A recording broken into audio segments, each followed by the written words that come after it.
And so I'll wrap this up at this point by reemphasizing that we are committed, we're on track, and we remain sure of the final outcome. With that, I'll take your questions. Kelly? Hello, General. One of our embedded reporters has described to us this morning that U.S. troops have encountered an Iraqi who was in a U.S. military uniform and strapped with explosives. That Iraqi was found already dead. Can you give us any information about other instances like this, and how are U.S. and coalition troops prepared to deal with it? Well, let me first say I had not heard that report, although I must say that I'm not surprised by it. CENTCOM has already been on the record to say that we had information that this regime would seek to gain U.S. and U.K. uniforms in order to commit atrocities. And so if that's the report, if that's true, I'm not at all surprised by that. What I would say to you also, though, is it tells us about the tactics of this regime. We've begun to see that more and more over the last several days. The practices that have been conducted by these paramilitaries and by these others who are out there, sometimes in uniform, sometimes not in uniform, are more akin to the behaviors of global terrorists than they are to a nation. And that certainly is in our mind at this time. Please. General Brooks, commentator with CNN. There is information out there that the bridges leading into Baghdad may have been set with explosives. What can you tell us about intelligence that you're getting about the approaches to Baghdad being like that? We've heard the same kind of reports, and when I joined that type of report with what I showed you yesterday, the oil trenches that were deliberately built inside of Baghdad and set aflame already, I'm not at all surprised that that would be the case. We have heard reports about bridges being mined, bridges being rigged with demolitions is the more appropriate way to describe that, in several parts of town. And it just reminds us that this regime will go to extraordinary lengths to protect itself. The first set, by the way, separated Saddam City from where the majority of the regime's work is. Please. Sir, a few days ago, General Frank stood here and said this was a platform for truth, not propaganda. To that end, when will you show us pictures of what happens when precision bombs don't go where they're supposed to, when they fail to hit their designated targets, or if they fail to go off at all? And will you also provide us with a running audit of the effectiveness of these weapons? That is, the numbers that succeed, the numbers that miss, and the ones that don't go off. And if you don't, doesn't that expose you to the charge that this is more propaganda than truth? Well, I can certainly assure you, having been up here each one of the days and each one of the briefings, that this is a platform for truth. I cannot say that about everything that you're seeing from platforms in other countries or in other areas. And we certainly have seen different approaches to informing the media. We've got a wide open discussion with you on a daily basis. We have embedded media so that the truth does come out. And we believe we're being very consistent with that. General, Please. Tom Fenner, CBS News, if I may follow up on that. We've been getting terrific snapshots from our embedded correspondents. But we were told we would then get the big picture here from this podium. And instead, we've been getting snapshot videos, vague generalities. We're on our timeline. That doesn't surprise me. Can you give us a little more of the big picture without telling us more than the Iraqis already know? For example, how many thrusts are there towards Baghdad? Are there two? Are there multiple? Well, it's a fair question. And I will tell you this. First, we have to preserve the security of the operation. That's our first priority, and we're going to do that. Operations are ongoing. We have forces that are arrayed throughout all of Iraq at this point. And so if you are someone in the regime wondering where it's going to come from, the answer is it's going to come from everywhere. I'm not going to put very specific terms on exactly what thrust, exactly what unit. Excitement, particularly among the British military last night at this apparent uprising. Now, has that happened? Was it wishful thinking? And do you understand that the people of Basra may be reluctant after what happened last time to rebel until they see coalition troops in their city supporting them? And isn't just this a reluctance to commit forces, putting the lives of your own troops before the civilians in Basra? What we saw in Basra last night is a very confusing situation, to say the least. We saw first fighting happening within the city between Iraqis, some of them in uniform, some not in uniform. We also saw a significant degree of violent activity done by paramilitaries shooting into the town of Basra, with mortars primarily. again, a disregard for the people living there. The UK forces in that area were already conducting operations to try to block off the town and prevent any reinforcements from moving in and out of the town. And we've seen some movement of paramilitaries on the road from the north. They were effective in that and also ended up providing some counter-fire support against those mortars that were being fired into the town. So we would hope that, first, it's clear to us that the people of Basra have had about enough of what the regime is doing to them. And that's what we think we saw last night. And secondly, we remain committed to their liberation, not to their destruction. General, during the past few days, we've seen Patriot batteries strike a number of missiles, incoming missiles. Can you tell us what type of missiles the Iraqis are using and whether or not these were the weapons prohibited by the United Nations and the weapons they claimed they didn't have? Yes, what we're seeing is variants of the Ababil 100 and the Asamud missiles. That's generally what they are. In some cases, we can't necessarily specify which it is. But we've had about 10 missiles fired at this point in time, all of which oriented toward Kuwait, a neighboring country. Those that have been threatening have all been shot down by Patriot missile systems. What is interesting is out of those missiles, several of them have been well beyond 150 kilometers. One missile flew extremely long and went into the North Arabian Gulf and went in the water at about 190 kilometers. Of Iraq, very, very important in the north. Significant reporting here with respect to intensified coalition air attacks, but I think probably more importantly, the success of the critical deconfliction mission between Turk and Kurd in that area by coalition forces. But Jim, I think the real story is in central Iraq. We have been reporting, the coalition has been emphasizing how critical it is to focus on the Republican Guard in this movement to the north. That's been the focus. However, in the last 24 hours, I think it's being increasingly evident that the coalition has been forced not to refocus, perhaps, but to divide its focus on the south and that protection of the critical supply lines due to these paramilitary and irregular forces from the Fedayeen. That's taking more and more of the coalition's time and of its light infantry, and that, I think, is a very, very important military development. Jim? Headquarters now on the road to Basra, and they are very concerned about the humanitarian situation. Mostly around Basra area, there's a big problem with water, and also in the Qasr port area. To that end, they have already started delivering low-level amounts of aid. That amounts to packages of food, but mostly perhaps bottled water and even big tankers of water. And in fact, yesterday in Qasr, and again today in various villages near the Kuwaiti border, they have been on foot with loud hailers, calling the people out, telling them not to be afraid and that they're here with water and supplies. And when those water trucks did come out, there was quite a scrum to go and get the water they can. And as we came in today, we saw lots of people on the side of the road giving us the universal sign of hunger and thirst, asking for things and gesturing to their mouths. So we also have anecdotal, or rather reports, from some of our Reuters colleagues who had come down from Al-Zubayr, which is slightly north, and they said that they had seen people there scrabbling in the overnight rain puddles to get water, and at one point had hacked through a water pipe and were rushing to collect the water that was gushing out of that. Another what we call communications blackout. These are mandates that are placed upon us by the Marines. It is not by our own choosing. The light you can tell fading here, evening setting in. We are under light discipline, which means no lights can be set up. We are inside of what is referred to in military jargon as a TAA, or Tactical Assembly Area.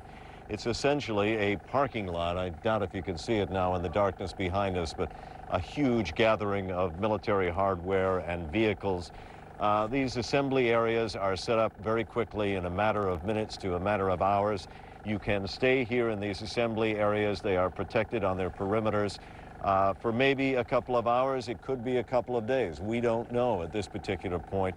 It's an opportunity for crews to get rest and for equipment to be worked upon. We've just finished digging our foxhole, which is a nightly requirement due to the threat of missiles and also artillery attacks. When you're with the Marines, you're always digging, and we've just finished that job on top of everything else we have to do. Let me tell you about what happened last night. The 1st Marine Division running desperately short on fuel. They actually had to put a pause in forward-moving operations because they were so low. A critical shipment of 250,000 gallons of diesel fuel had to come in. Where does it come from? Northern Kuwait, over a very tenuous supply lines. It's a long way to get here. That fuel had to come in. The problem was there has been attacks by Saddam Hussein's supporters along that critical supply line, especially in this particular area where we are. The 1st Battalion, 7th Marines last night given the task, hold the lines open, make sure that the truckloads of fuel can get through. Imagine what tempting targets those huge fuel tankers would be, especially given the fact that a bullet, a mortar round, or a rocket-propelled grenade could send them up into a ball of fire. So we went in. We were warned ahead of time. Expect fighting, expect shooting, expect RPGs, and even perhaps mortar rounds. We ran into just about all of that in the pitch-black darkness that followed immediately after the horrendous sandstorm that we fought through yesterday. The fuel got through. The bottom line for many of these Marines, the first hard engagement they've had, receiving unfriendly fire, returning fire of their own. Everyone is all right on this end, we can report. These are British troops. They are, if I understand correctly, Royal Marines from 42 Commando, and what they're doing is searching houses and patrolling the streets of Qasr. That is the strategic port, which of course has been secured now by coalition forces. They go from house to house and, as we understand it, finding the odd interesting thing, including some weapons there, which isn't altogether surprising, I suppose. But this search going on over the past 12 to 18 hours, and these pictures are from the port of Qasr itself. Came in just a few moments ago. We can hear what's being said there.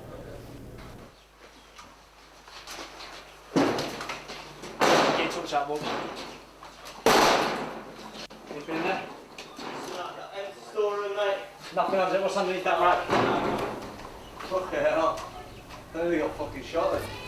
Well, these pictures, to remind you, just in from Qasr, that key port there, as you can see, just going from house to house. You and Warby start moving through there. Members of British Commando, 42 Commando, I believe.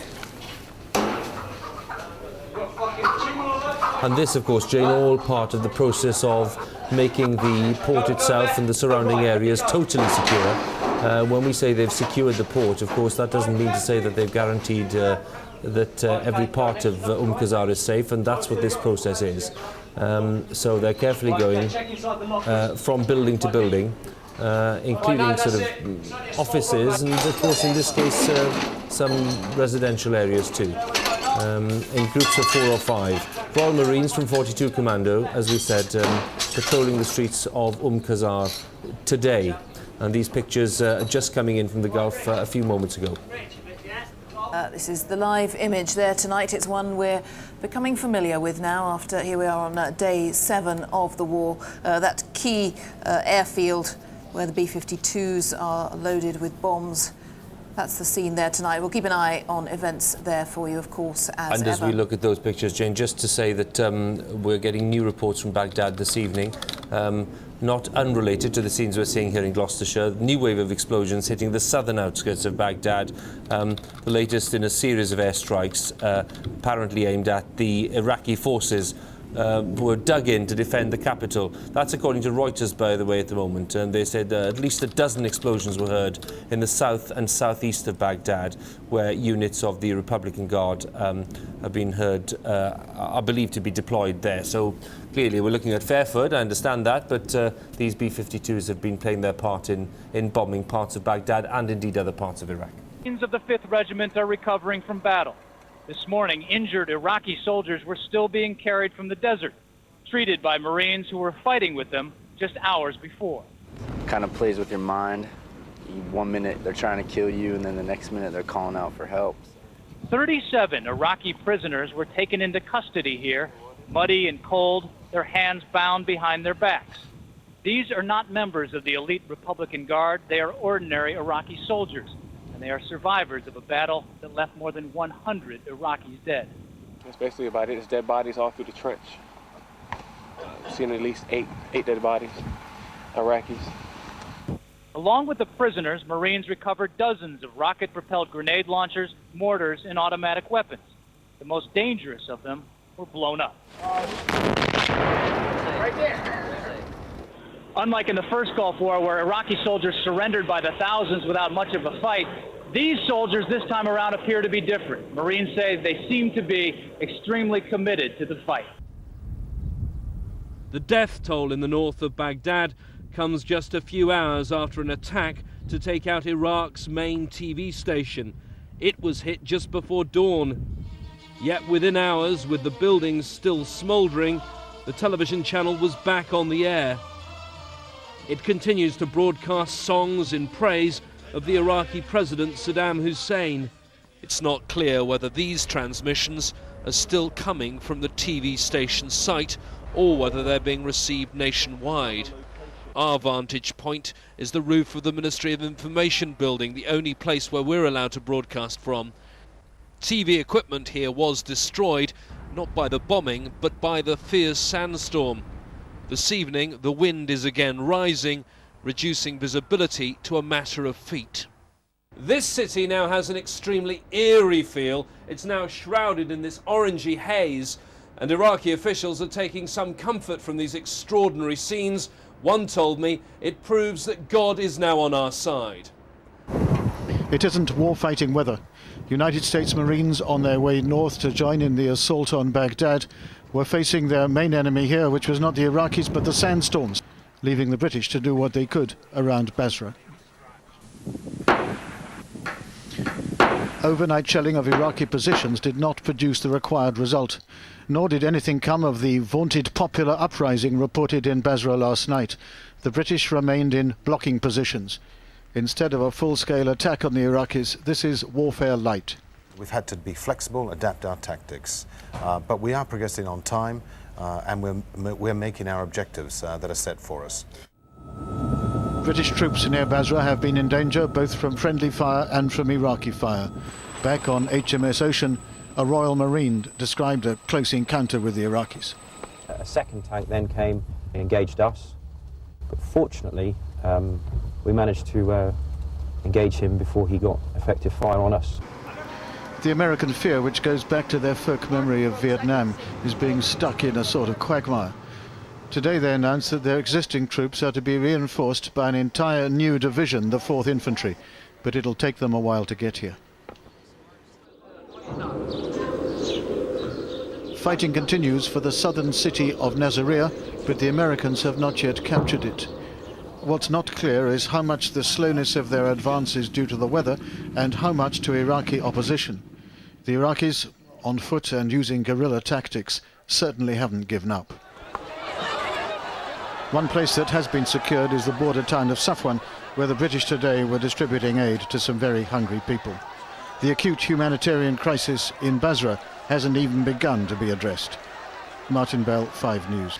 The relief from oppression and opportunity of more food, water and services brought by the coalition invasion is tempered by the fear that unless Saddam is crushed completely, they may pay with their lives and those of their families. That is a plane that does provide, as you were saying, Jim, close air support for the ground troops. That will be a major goal of tonight's missions. We're told by highly placed Air Force officials that there will be approximately 1,600 sorties between now and tomorrow. Now, that's less than 2,000 sorties for the first couple of days of the war. The reason, according to Air Force officials, that many of the pre-planned targets have now been destroyed. There are still emerging targets. There are still other pre-planned targets. But it seems unlikely there will have to be as many or more sorties now as there were in the beginning of the war. Now, we want to give you a look at something right now that's taking place as we speak. As the planes continue to land here, and it's been a busy night with the weather improving here, we have in the horizon, it's kind of hard to see because it's dark, but you see in the background emergency vehicles. Now that, we don't know what's happening right now, but it's usually a routine.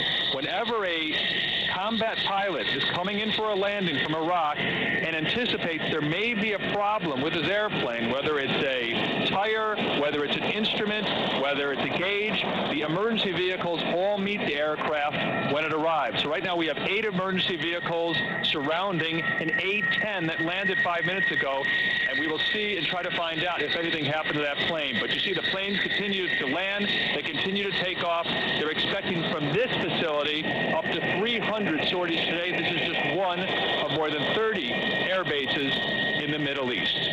Around Basra, the British 7th Armoured Division are tightening the noose on this, the second city of Iraq. Tonight, though, there are reports that dozens of Iraqi tanks and armoured vehicles may be heading out of Basra and down towards the Al Faw Peninsula, where Royal Marine Commandos are bracing to do battle with them. Iraqi resistance here in the south has taken some commanders by surprise.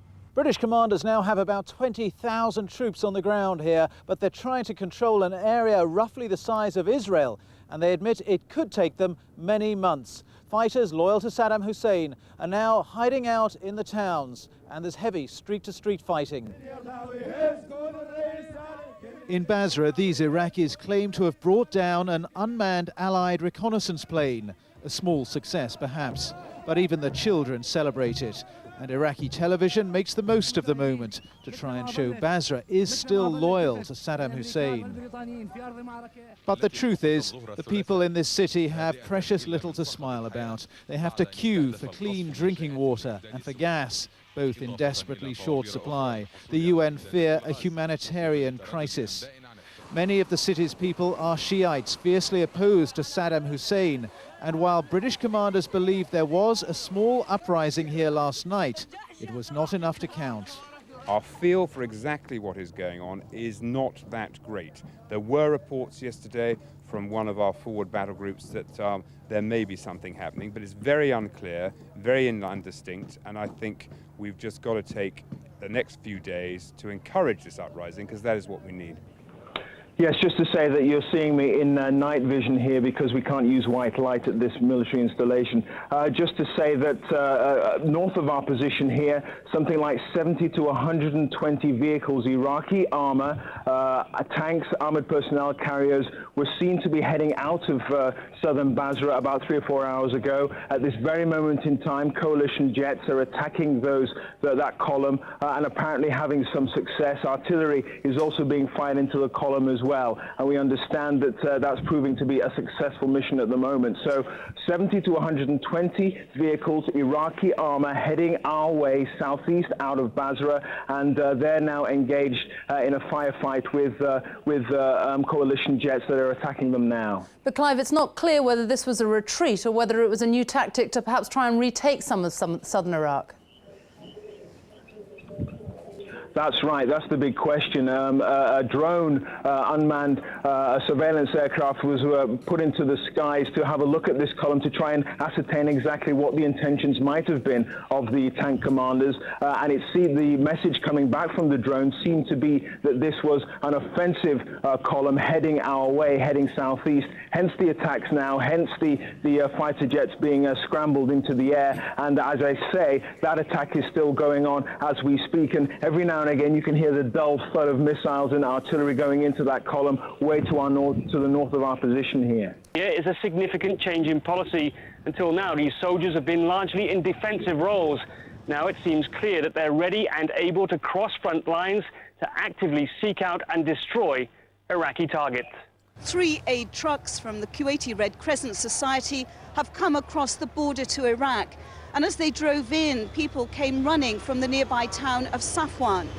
We can't get the vehicles forward. We need to press to move off the road so we can bring the vehicles forward. The aim was to hand out food and water to the local people, but chaos has ensued. The crowd have surged around the trucks, and as the doors were opened, they scrambled inside, throwing the boxes out while others grabbed at the contents. We're surrounded here by British and American troops. One British officer said to me they were keeping back to watch what was happening because the mood of the crowd has been uncertain. Some have been chanting support for Saddam Hussein. And this chaos certainly isn't what the Kuwaiti Red Crescent Society would have wanted. Almost all young men suggesting they are deserters rather than refugees. One family did get out. Ali, with her 18-year-old son and 12-year-old daughter, broke through the battle lines this morning.